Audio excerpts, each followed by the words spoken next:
Hi, my name's Chelsea. Welcome back to the Ultimo Gaming Podcast. On today's episode, we are talking about the Nintendo Switch 2, and I'm here with Jack and Dwayne. So basically, we're just going to go through our takes on it, maybe some interesting information about what games are coming out, the price of the Nintendo Switch, some controversial The big contentious point. things. Anyway, let's start off. So how are we feeling about a new Nintendo console? I think it's time because it's been 7 years. Definitely. Although I will say the original Switch has served pretty well. Like I never bought any OLEDs and never bought any lights or anything like that. I bought the original console that I had. It's been still going. I do find that some of the games it is churning a little bit now. But now I'm excited to see what the new Switch 2 can do. And definitely. We were talking about it before, Jack, but it can run Elden Ring, it can run Cyberpunk, and that's not just media people talking about it. I follow a couple of YouTubers, and they had the opportunity to go to one of the events where it was a hands-on event, and they said it's running. You know what I mean? Wow. There's no ifs, buts, qualms about it. They held the console in their hand, they're running it. And that's really exciting because probably the biggest flaw in the Switch, the original Switch, is that it's underpowered. Yep. And I think that's probably why the price point's much higher. Yeah, speaking of price points. Yeah, we're having a look at it because we were discussing this earlier. And what did I pay for the console? It was $561, was it? Yeah, I think that's what we worked it out as. And mine was slightly cheaper, but I also bought it Later. a bit later. Yeah. Mine was started 2018. Yeah, I got mine in September 2017, I think it was. And this is all Australian dollars, by the way, so it's not magical US currency that everyone seems to revolve the world around. And the pricing we're about to talk about is in Australian pricing and also from a single retailer, JB Hi-Fi, which is a very popular electronics retailer in Australia. How much is it for? $769 or something? So it's $769. That is for the Mario Kart bundle. It's $699 if you don't want the Mario Kart bundle. Which you'd get the Mario Kart bundle because they've got the games for a whopping $120. Yes. $120 for a game? Yes, $120. You're kidding. Mario Kart's current list price is $114 at JB Hi-Fi. So I don't understand, unless you, for some reason, are an insane person who hates Mario Kart, why you would not get the bundle. Yeah, I think bundle is probably the smartest option. And you know what the weirdest thing about it too is did you watch the direct that they did? Yes, I have.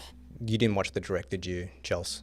So it's very strange, right? They've got this game that should be like a pack-in game. It's like exploring the features of like the console, and it shows you how it all works. It's like a little tour around the console. They're charging full price for that game. Like, you know how Wii Sports was included with the Wii? Yeah. But apparently, I read online, so Reggie, who is like the US Nintendo representative, the head of Nintendo, apparently he had to fight tooth and nail to get Wii Sports in the package of the Wii. And you look how successful that is. Because people, when they wanted to get the Wii, they wanted to play Wii Sports. Yeah, exactly. So I think it's crazy that this little pack-in game that should be like a tour about teaching about the console isn't packed in the game. Packed with the console. It's just weird. It is, but they did it with the Switch one. If you think about One Two Switch. Yeah, that's true. Yeah, I thought that was a game that should have came with it. Form there. So in addition to your base cost, you're presumably going to want some extras. Yeah. Including other games. Probably a second set of Joy-Cons, considering the fact that games like Mario Party can run 4 on a single console. So your second set of Joy-Cons are going to run you $139 or $79 for an individual Joy-Con. It's good they're doing the individuals because I've had a dog eat one of mine. But yeah. Oh dear. I think it is worth noting actually though, because they did mention this, all of the Nintendo Switch accessories, so the Pro controllers and the Joy-Cons, they will work with the Nintendo Switch, They just won't have an actual connectivity point. So the Pro controller can still plug into the console, but the Joy-Cons can't charge directly on the Switch itself, but they will work. They will connect as a controller. So if you do have a Switch, you can use the controllers from your previous stuff. One exciting thing that people are noting, like people that I've seen on YouTube and also reviewers, is that the new Joy-Cons are allegedly more comfortable. Yeah, they're a bit bigger, aren't they? Yeah, they're a little bit longer, about a couple of inches, which is a big thing because there are certain games I just can't play long term on the Switch because they are uncomfortable. Yeah, like I find they've people have brought out like these third-party grips where if you're holding it handheld, it like almost becomes like a controller, and I find that's probably the most comfortable way to play it handheld. But if I'm being honest, I usually play it on the TV. Yeah, same. I would have mine docked 90+% of the time. Yeah. But it is nice being able to pull the Switch out and be able to go in bed and cruise in bed and ruin my sleep schedule and things like that. Yeah. So, you know, it is always good to do that. A first party 256 gigabyte memory card is going to run you $79. Doesn't it come with a 256 card? It has 256 inbuilt. Oh, and you can add a card on. Right, okay, I'm with you now. Yeah, so that's probably not going to be that important early on because it does have, the original Switch only had 16 on board. 16? Yeah, 16 gig much. was, I'm pretty sure. I think I put a 128 in my one. Yeah, I've got, I'm running I think 256 and it's full. Really? Yeah. It's very much everyone household uses it product. I see.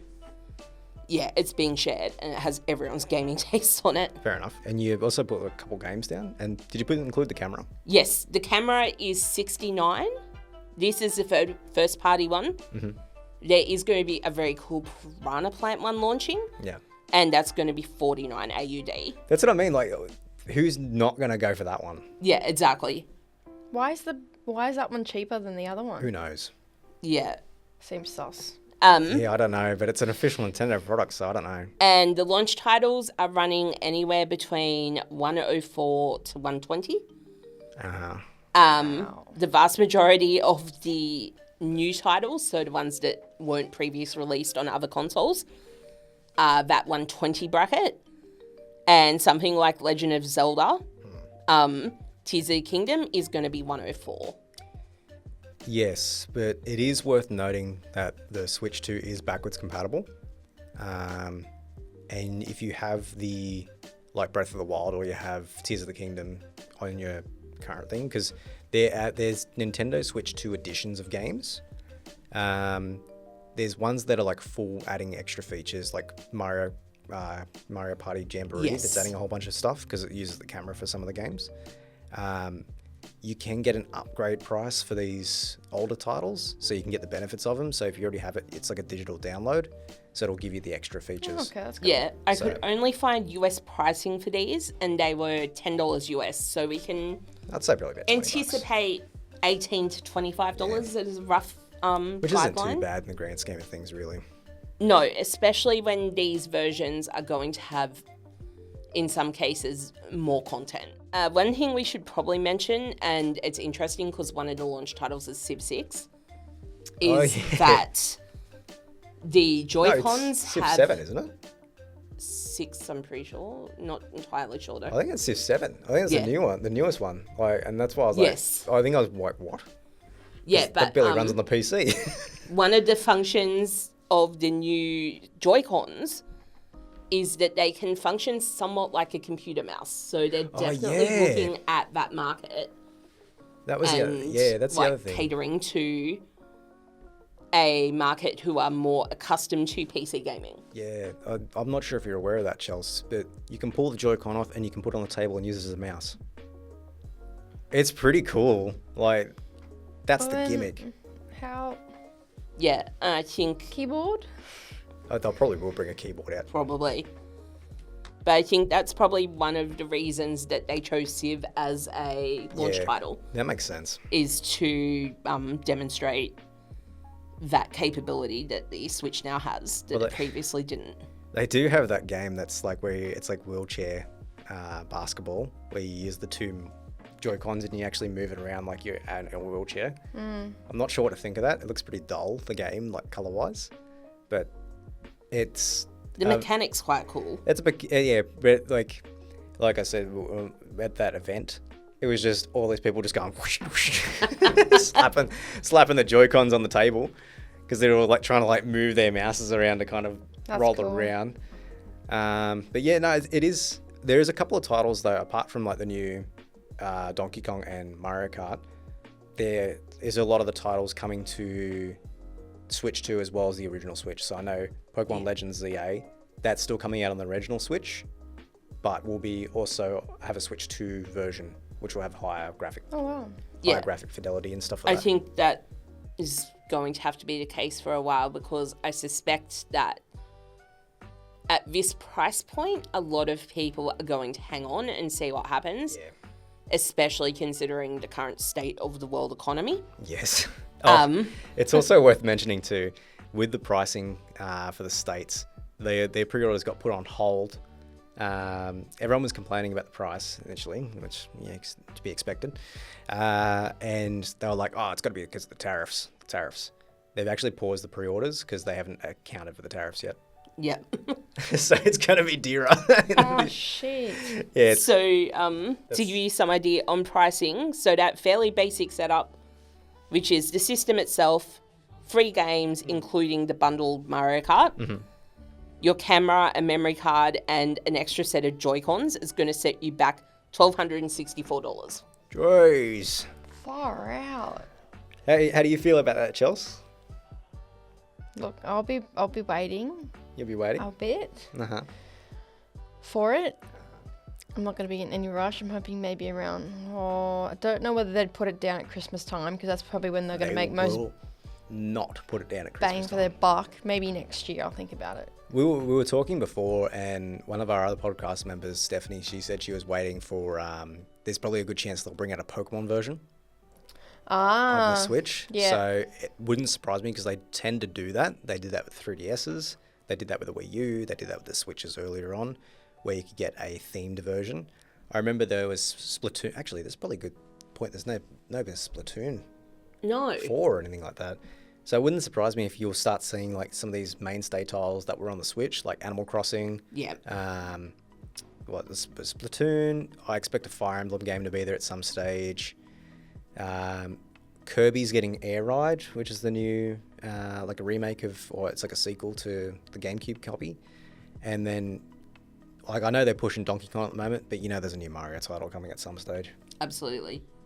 So they probably will have themed edition. Actually, I'm surprised they didn't do a Donkey Kong themed one. I am as well. Like they could have like yellow Joy-Cons. I'm sure people would have been into that. And quite surprising, it has been noted, is that this system is incredibly muted. If you are familiar with the Switch 1, there was a grey version available. But primarily, I think most people associate with the red and blue that were very bright and punchy, whereas this has little hints of those same colours, but the system is primarily black or dark grey. There's no neon. It's just the one, isn't it? Yeah. That's very, very interesting. Like, I find that's strange because I went for the neon one when I got it as well. Same. And it just seems strange that they're not doing a coloured version or a colourful version.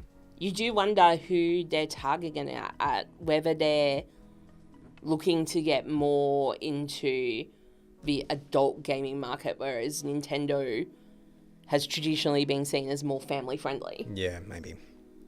Well, I think with Metroid and Elden Ring and Cyberpunk, I'm sure that they're getting more support from developers to make more adult themed games. But I don't know if you've been on the eShop recently, but there's just questionable choices of games on those ones. Yep. It's looking a lot like Steam at this point, but I think Nintendo's one's probably 3 times worse with the amount of shovelware that goes on there. Oh my god, yes. So, yeah. Yeah, it's going to be interesting to see. I think for me, the trigger point, if it's not a fabulous Mario game early on, which I do anticipate probably next year. I think either next year or Q4, Christmas. Maybe, yeah. is going to be Animal Crossing. Yeah. And especially if they released an Animal Crossing console, I would be there in a heartbeat. Yeah, I remember the Animal Crossing Switch came out and that was like really cute. Everyone wanted it. Yeah. Did you get an Animal Crossing, Chels? Yes. On New Horizon, where it was on the island? Oh. Or was it the 3DS you played it on? No, it was on the Nintendo Switch. Yeah, so it'd have been the New Horizons. Yeah. So did that like pretty much capture you through COVID or? Yes, that's when I started playing it. But I didn't like how I had to always be on. Like, I felt like I had to always be there. And I'm like, no. I like it. Like, that's why I'm such a massive fan of Minecraft, because I can just leave it and nothing dies. Have you seen what happens when you leave your villages for like a bit of time? Yeah, I've gone back on and I feel like you've disowned them. Yeah, because they're pretty much, they're like, man, I haven't seen you in like 48 months. Yeah. I don't know. I just couldn't keep up on it. And I'm like, I don't know. I much rather games where I can just leave it and then come back and the game won't get angry at me for leaving it. Because I'm not the type, like that's what I struggle with Sims, is that I'll just leave it. Mm-hmm. And I'm like, I can't be on every day. I can't, like, sometimes I might not play it for like 2 months. Mm-hmm. And I've just let go of my sim. Yeah, and you got no idea what's like, going on. Yeah. I don't know what's going on. I don't, like, you know, I have to look up. It's hard enough looking after myself, to let alone someone in a game. So what was the big title that grabbed you on the Switch then? Like, when you think of the Switch, what's the game you think of? What was I playing? Was it Stardew? No, I don't have Stardew. I think it was Animal Crossing. Animal Crossing? Because one of my old friends at the time was playing it, and I thought, I'll give it a go. So I got the Switch and I started playing it on that. I haven't touched my Switch in probably a year. Okay. Because I've got my new PC now. Yeah. But I don't know. I'd much rather get the Nintendo, because I've got a Lite. So I'd much rather have the Nintendo Switch in a bigger form. Yeah. Or even like air it to the TV and play it that way. Yeah, I feel like you'd probably get a little bit more out of it if you could play it on the TV. Like, I played... probably the mainstay games for me in particular would be Smash Brothers, because Smash Brothers is just a mainstay in general. I think the other game was a Mario game. Odyssey? It might have been Odyssey. Is that where you throw the hat and it goes onto things? No, it was like a level Mario game. So like 3D World or something like that? Yeah, something like that, but I can't remember what it was called. But I liked how there was levels and I could just level up. I really like those type of games on Nintendo. We'll insert the title here that Chelsea's talking about when she tells us what it is. Exactly. Yeah, for me, it was, the thing that triggered me to buy it was I played a friend's one and played Super Mario Odyssey, and it was like, oh my god, this is platforming. I'm a very big fan of platformers, especially sort of like early 90s platformers. Yeah. Because that's when I first got seriously into gaming. Yeah, I think Odyssey in particular, I think that, like, I'm not a Mario fan, but that's like the Mario game to play in my opinion, because even if you're not into it, I think that is the game. And it shows what they can do with the hardware, because that game runs pretty damn well, and there's a lot going on in there. Albeit it's pretty cartoony with the way it's set up, but like it's still pretty good for what's available. And I can't wait to see what they do with this new Donkey Kong. That looks sick. Like I like Donkey Kong, and I love Donkey Kong 64. But this game looks sick. You can like, essentially you can explore open world and you can destroy like the entire floor and everything that's on it and go underground and everything like that. Wow. It looks really cool actually. But yeah, I think it'll be interesting to see what happens over the next couple of months with the Switch 2 in general as we get more information and people get their hands on with it. So we might even have to do a follow-up episode once we get to that point. But yeah, I think that's all we've got time for today. Yeah. But yeah, just let us know what you think in the comment section down below, whether you guys are going to get the Nintendo Switch 2, what you think of it. Is there a game in particular you're excited to see on it? And we'll do a bit of a review when it all comes out. Yeah, let's see if we can get a review copy, because we're currently gaming journalists. Oh, that'd be fantastic, eh? Might save us an extra $700, but that's all right. Thank you for joining us today on the Ultimo Gaming Podcast. You can check out the visual version of the podcast on YouTube, or if you just want to see hear the audio version, then check out our Spotify, which will be linked below. Anyway, thank you so much for tuning in, and we'll see you guys on the next episode. Bye. See ya. Bye.